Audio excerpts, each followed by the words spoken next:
Alright, let's get off work.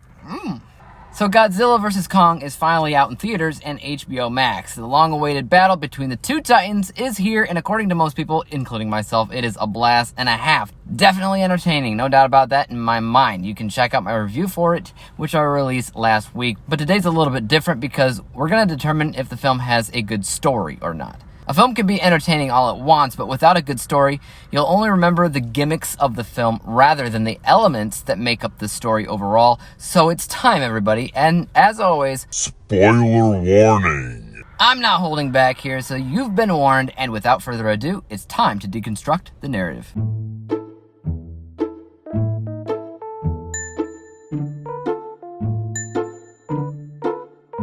We start with the seed, otherwise known as the initial inequity.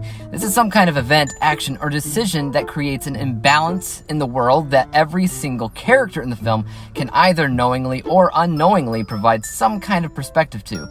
It's the main problem of the story that our protagonists, whoever they may be, will be working to resolve from the beginning all the way to the end. Now, it's easy enough to say, okay, the film is called Godzilla vs. Kong, so one of them has to be the protagonist, and one has to be the antagonist, and I guess because Godzilla is being evil all random like, he must be the antagonist because he's the villain. That must mean that Kong's the protagonist. Not exactly. Don't be so quick to judge. Think about it for a second. Personally, I'm about to prove that Godzilla is the protagonist, and I'll do that by explaining what this initial inequity is. In Godzilla vs. Kong, Godzilla is randomly taking on a villainous mantle, which is not the norm, so it is connected to the initial inequity. But it's not the change in Godzilla that's the inequity itself. The inequity is the reason behind why Godzilla suddenly changed his behavior in the first place. This is where my spoiler warning comes into play because the initial inequity is the creation of Mechagodzilla. The entire time that they're creating this robot monster, they're trying to harness the power of Hollow Earth to power this machine. Godzilla senses this, and throughout the movie he's tracking down this corporation as they do some really sketchy stuff. So this corporation, through a very poor decision, has created the inequity that needs to be rectified. Now that we know what our problem is and what caused it, we know what must be done to fix it, otherwise known as the story goal.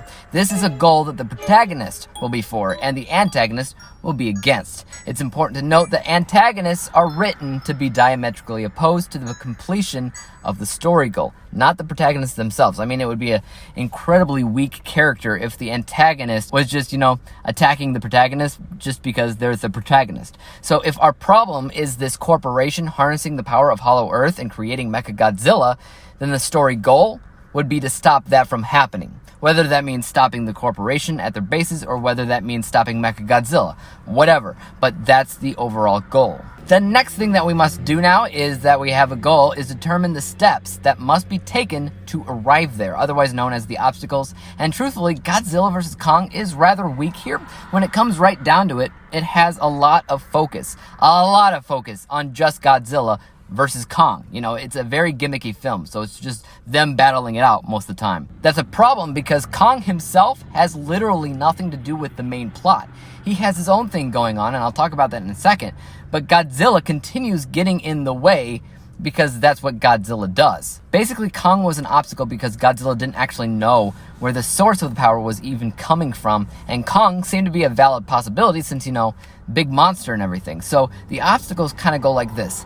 A, attack the corporate base. B, attack Kong. C, attack Mechagodzilla. D, achieve story goal. So I'll give this full points because it has everything that it needs to have.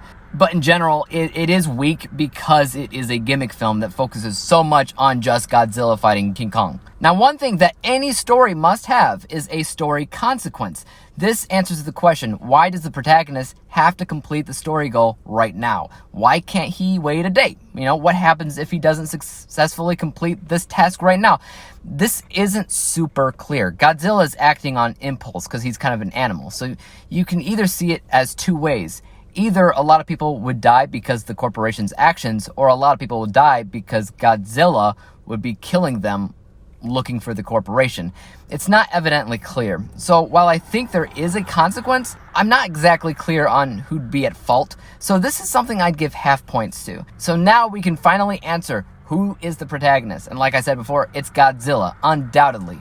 The problem is the abomination created by this corporation, and Godzilla is so clearly designated to be going after them from beginning to end. In sharp contrast to the protagonist is the antagonist, who is always written to be diametrically opposed to the protagonist's goal. And if Godzilla is planning to stop the corporation, the antagonist plans to stop Godzilla from stopping them. So the antagonist is definitely the corporation, as they created Mechagodzilla to do just that, stop Godzilla. But it's a very weak motive because they created their own problem. It's kind of the same issue with the Get Out movie, where if the antagonist did nothing at all, they'd never have a problem in the first place. Self-fulfilling prophecy, that kind of thing. So this kind of gets half points. Now, this is the point where a lot of people start to get a little bit confused, because now we have to identify the main character. Now, most people automatically assume the main character is the protagonist, because sometimes that is true.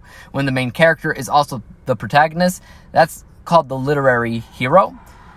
It's not always the case, though, and just like every other character, you identify who they are based off of their function. The function of a protagonist is to solve the problem the inequity created. That's Godzilla.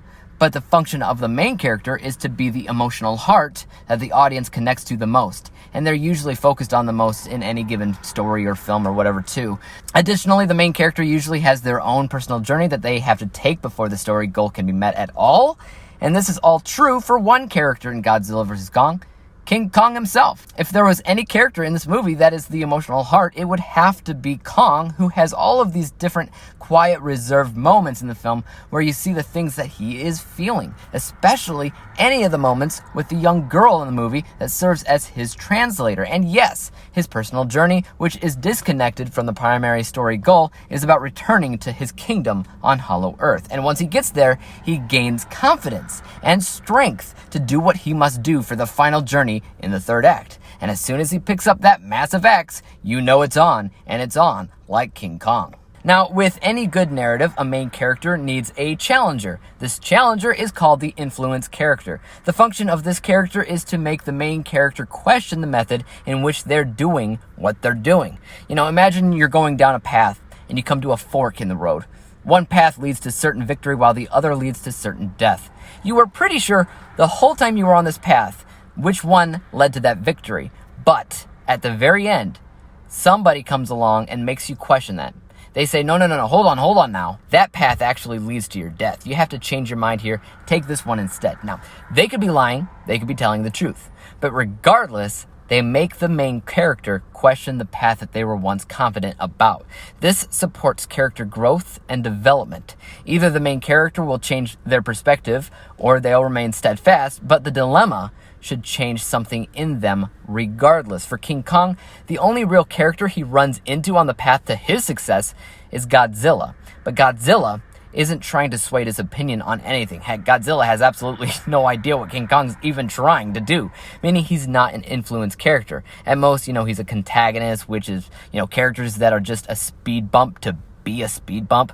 So I'd actually give this score 0. Now, getting back to the basics of a narrative, you want it to end nicely. You want two things for a climax. You want an epiphany moment and the climax itself, which is a culminating event of everything that led up to it. The epiphany, if I recall correctly, was on King Kong's side of the argument when the little girl signs to him, hey, Godzilla is not your enemy. And so he finally teams up with Godzilla, becomes the archetype of sidekicks, essentially. This climax score is undoubtedly full points. The resolution of the story, what you want there is, again, two things. You want a calming down moment and a sense of new norm. Now, this film has both of these as well, so even though there isn't a lot of time focusing on either of them, the calming down moment was kind of seeing King Kong released into his new domain in Hollow Earth. The action had died down, the tense feeling was gone, and everything was back to where it should be. The new norm is more of an overall idea that affects future films, and that's the fact that these two titans are no longer foes but friends. So again, full points here. Now, before I get into the actual score, you'll notice that I didn't talk much about the human characters and their influence to the plot.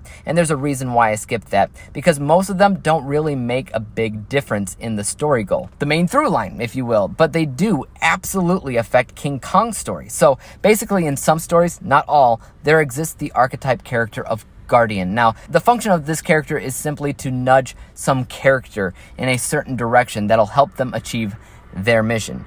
Some famous Guardians of the past can be seen as Gandalf at Lord of the Rings, Dumbledore, Harry Potter, and Yoda in Star Wars. You understand what I mean? They nudge the main character in the right direction, but they aren't main characters themselves. In Godzilla vs. Kong, they were the humans telling Kong to keep going this way, go in that tunnel. Even when Kong was about to die, they nudged him a little bit to revive him. They were, without a doubt, Guardians in my mind. They were important, but I don't usually score them on that because there's not Guardians in every story.